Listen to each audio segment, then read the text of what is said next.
ધારાધામના સેવક નવનીતભાઈ બાલદિયા પર થયેલ હુમલા પ્રકરણમાં રાજુલાના ધારાસભ્ય હીરાભાઈ સોલંકીએ હોસ્પિટલ ખાતે દોડી આવી પીડિત સાથે મુલાકાત કરી હતી.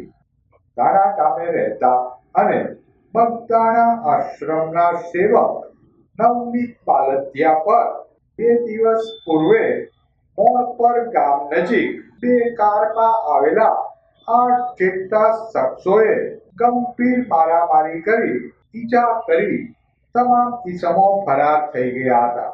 પોલીસે આ મામલે બુટલેગર સહિત 8 ઇસમો સામે ગુનો નોંધી તપાસ હાથ ધરી હતી. નવનીત બાલદિયા પર થયેલ હુમલા બાદ કોળી સમાજમાં ભારે નારાજગી સાથે રોષ ફેલાયો હતો. કોળી સમાજના આગેવાન એવં રાજુલાના ધારાસભ્ય હીરાભાઈ સોલંકીએ હનુમંત હોસ્પિટલ ખાતે દોડી જઈ પીડિત નવનીતભાઈ બાલદિયા સાથે મુલાકાત કરી પીડિતને ન્યાય મળે તે અંગેના પ્રયાસો કરવાની ખાતરી આપી હતી.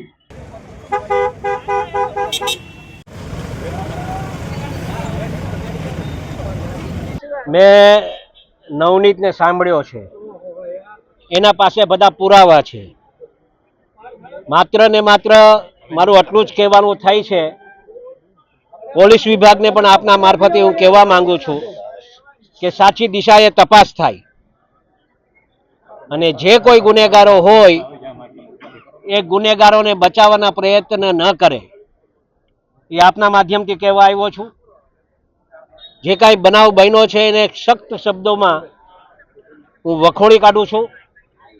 ક્યારેક પણ કોઈ સમાજ, આખો સમાજ અસામાજિક નથી હોતો, વ્યક્તિઓ અસામાજિક હોય છે.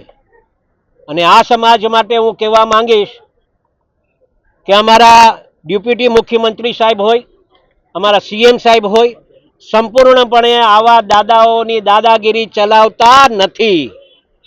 અને મને વિશ્વાસ છે કે આ સમાજને સંપૂર્ણપણે ન્યાય મળશે, નવનીતને ન્યાય મળશે.